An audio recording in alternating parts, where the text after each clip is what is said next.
Hello, welcome back to my channel. Thank you so much for being here. That was super sweet of you. And welcome back to Makeup and Mental Health Wednesdays. If you are new to my channel, that is a series that I do where every Wednesday we talk about some sort of mental health issue, usually whatever is weighing on my mental health or whatever you guys suggest to me. And of course, I also do my makeup. And I also try to talk in a more soothing voice than normally. I don't know if you noticed that. So today's topic is going to be about body positivity in a time of quarantine. I don't know if you guys have noticed at all on social media.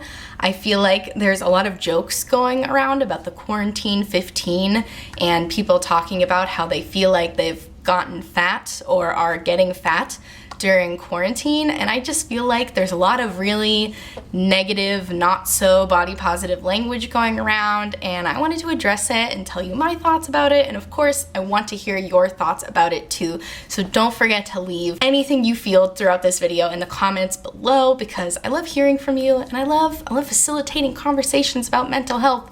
Kind of my favorite thing, that and doing makeup. So if that sounds interesting to you, then I hope that you will subscribe and keep on watching. So what I thought was so unusual about all of this not so body positive talk that's going around is that I really only try to follow body positive people. I have no problem unfollowing somebody if they say something that is not good for my mental health, because my mental health is above all else. It doesn't matter how good you are at makeup or how good your style is. I have no problem unfollowing people if their messaging does not line up with what I know is good for me. Despite that, I still am seeing so many people on the timeline, on the news feed, who are like joking about gaining weight during quarantine or not wanting to gain weight during quarantine. And I'm just like, there is a literal global pandemic going around, right? And you are worried about gaining weight? What?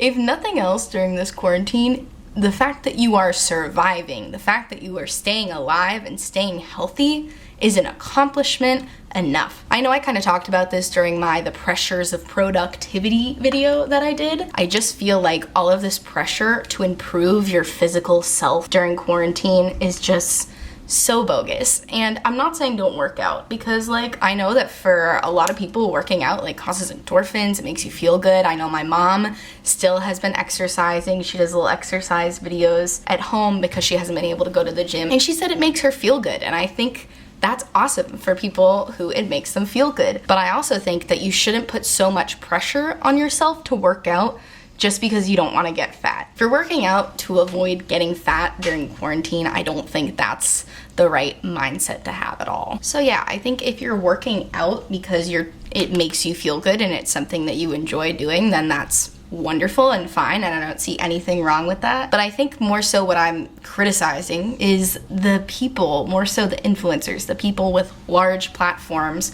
who are out here talking about, oh, I haven't worked out in X amount of days, I'm getting so fat, and just perpetuating that sort of conversation, that the fact that they feel bad about not working out for X amount of days and that they feel bad for the amount that they've been eating, and you're now putting that onto your audience and causing people to think, oh wow, they haven't worked out in 3 days, I haven't worked out in a week, wow, I'm really behind and they look so great and I don't look great. And you don't even think about it. You think that you're just sharing something that's been bothering you. Just the fact that you're talking about it perpetuates an idea that other people should also be concerned about it, right? Because they're looking to you for influence. And I say influencers, but really, even if you don't have a large platform, if you have any platform whatsoever, there are people watching it who may struggle with eating disorders or who may have issues, disordered thinking around eating, that you are now causing to have negative thoughts and you don't even notice it. And that's kind of what I want the main takeaway of this video to be, is that even if you are not someone who has ever struggled with disordered thinking around eating, or you've never had an eating disorder, people that you speak to on your platform may have, and there's no way for you to know that. I think the best practice, if you have any platform whatsoever, is to just talk as if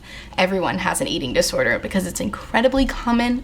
A lot of people do, and even if people don't have disordered eating now, you could cause that. And maybe to some people that might seem a little dramatic to say that you're causing eating disorders, but As someone who has struggled with disordered eating before, I can say that it's not one thing that causes an eating disorder. It's not one thing that causes you to feel a certain way about your body. It's a lot of little things over many years of time, particularly the way that society tells women that their bodies should look, tells people that their bodies should look, not just women, men and women too. Society perpetuates a very particular way that our bodies should look, and we already suffer enough from that high standard by the marketing tactics that companies use and by the way that we see people represented on TV. And now, in a time where we're not seeing a lot of new content in that way because we're all stuck inside, people go to social media to get information and for entertainment too. So yeah, it sucks when you see these big influencers talking about how they're getting fat in the quarantine 15 and how they can't believe how much they're eating and they should be working out more. When other people say things like that on a public platform, it causes your audience to now ask themselves those same questions. I wasn't thinking before, am I getting fat in quarantine? But now that I've seen 5 people in a row post about it on their Instagram stories, now I'm asking myself, am I getting fat in quarantine? And I have to tell myself to stop, because as I said, the fact that you are surviving, the fact that you are getting out of bed every day and continuing to go on and try to live a healthy lifestyle is enough, and you don't have to worry about getting fat during quarantine. It's so stupid. It makes me so mad. I want to know from you guys, is this just my social media? Am I just like not as good about unfollowing toxic people as I think I am?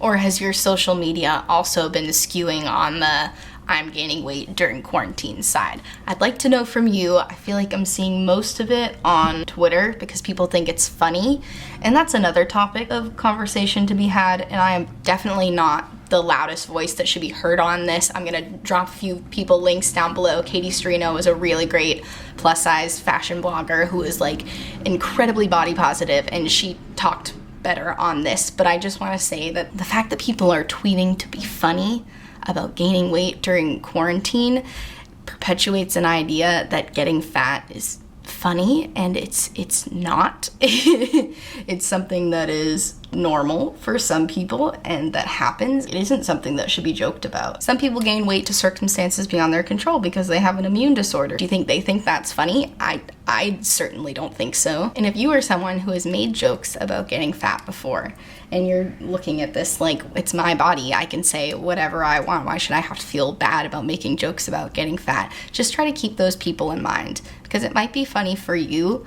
but are you tweeting for yourself, or do you want other people to see it? Because if it's just for yourself, write it in a journal. Don't put it out into the world. But if you're talking on anything that you have some sort of a platform on it, and of course the influencers with large platforms I hold a lot more responsibility to, but if we're gonna criticize them, we gotta treat ourselves the same way, you know? So it doesn't matter if you have 30 followers or 300,000 followers, don't tweet fat jokes. They're not funny. There's so much more funnier things in the world than making jokes about getting fat, I promise you. I also just want to reiterate that just because you don't outwardly see the effects of your words hurting people doesn't mean that they aren't. You know, just because you make a joke about getting fat and you're putting it out there and you haven't gotten any negative response to it, nobody's tweeted you back, nobody said, hey, don't say that. It's not always going to happen. When I tell you how many times I have read stuff like that and it has hurt me and it has caused me to have negative thoughts about my own body, I don't tweet those people back to say, hey, you hurt me. And maybe I should start holding people more publicly accountable, but I know that I'm not the only person that does that. I know that I can't be the only person who has been hurt by people using negative terminology around eating and around getting fat. So try to think of those people before you post stuff like that, you know? And I know it's hard. I know it's hard before everything you post to have to like put yourself into someone else's perspective, but honestly, it'll save you from tweeting a lot of stupid stuff. Every time before I post something, I read it over a few times and I say, okay, could this hurt anyone in any way? And if there's even the slightest possibility, I just don't say that thing. It's as easy as that. You just have to try to put yourself into someone else's shoes. And what I find the easiest thing to think about is when you're about to post something that might be a little self-deprecating, I try to think, how would 15-year-old me have reacted to this? How would this have made 15-year-old me feel? because 25-year-old me, she's a little tougher. It has definitely gotten easier for me to see that sort of content and to be able to like say in my head, okay, this person is projecting, this has nothing to do with me, they are not thinking about my feelings, I need to just like either unfollow them or just like get off the internet for a while and try to look at some positive stuff. But then I think about 15-year-old me, and the difference between myself now and 15-year-old me is that statements like that would have destroyed me, because if I was reading that someone else who I already thought was really, really pretty and really, really cool, and then they said something about feeling like they were getting fat, I would have looked at that and said, well, if they think they're getting fat, then I'm definitely already fat. And if they think that they look terrible right now, then I must look really, really terrible because I am not possibly on the same level as them. So I've said this before, and I'll say it again without any regrets. I think that we all have to treat ourselves like role models for our younger selves. Unless you have literally never made an impression on the internet,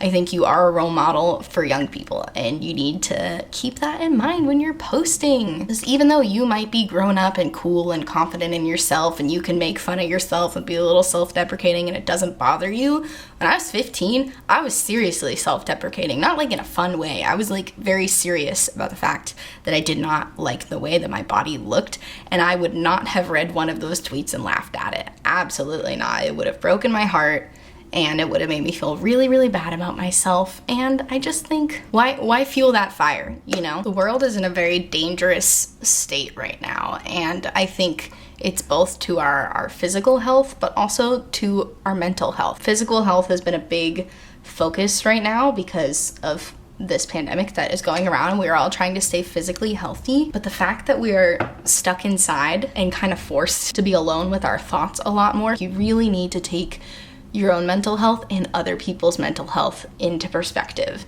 Your social media footprint is greater right now because there's more people stuck at home, there's more people online. Our forms of entertainment are limited. I'm reading everybody's tweets.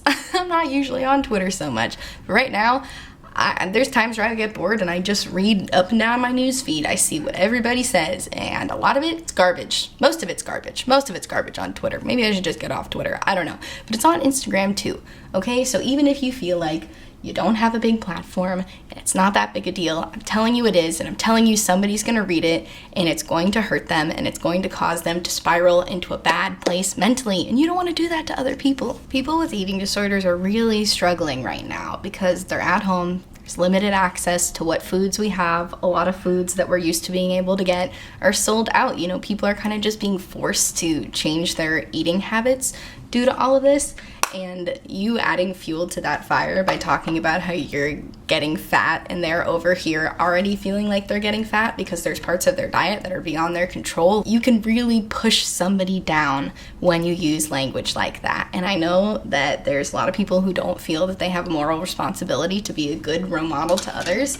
And like, how'd you get here? How'd you end up on my channel? Because I feel such a moral responsibility to be a good role model to anyone who watches my channel and anyone who interacts with me. I have young nieces and nephews who I want to look up to me and to feel that I'm a positive influence towards them. All right, I think this is the end of the video. I feel like I've been rambling a lot. I say that in every video. I'm gonna stop apologizing for rambling because that's kind of what these videos are about. I hope we can keep talking in the comments. Please do let me know if you feel like you're also seeing a lot of very not so body positive language going around right now. I feel like we're just at that point in quarantine where people have made all of their other jokes and now they're resorting to self-deprecating jokes. It's kind of how comedy worked, you know? Remember when stand-up was all just people being self-deprecating and then we realized that that wasn't really funny and then we moved on to actually funnier jokes?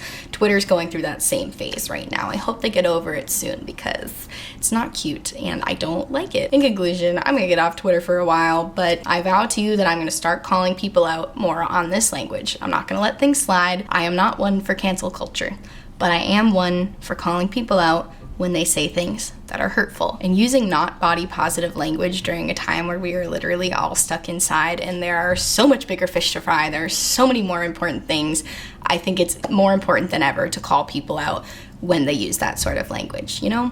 And I'll say it again for the friends in the back. If you have done nothing else but get out of bed today and continue to stay healthy and stay safe indoors, you have accomplished so much so proud of you. Don't be worried about your weight. It's literally not important. If you die tomorrow, people are not going to say, oh, I remember her. Yeah, she was really skinny. No, they're gonna talk about your personality.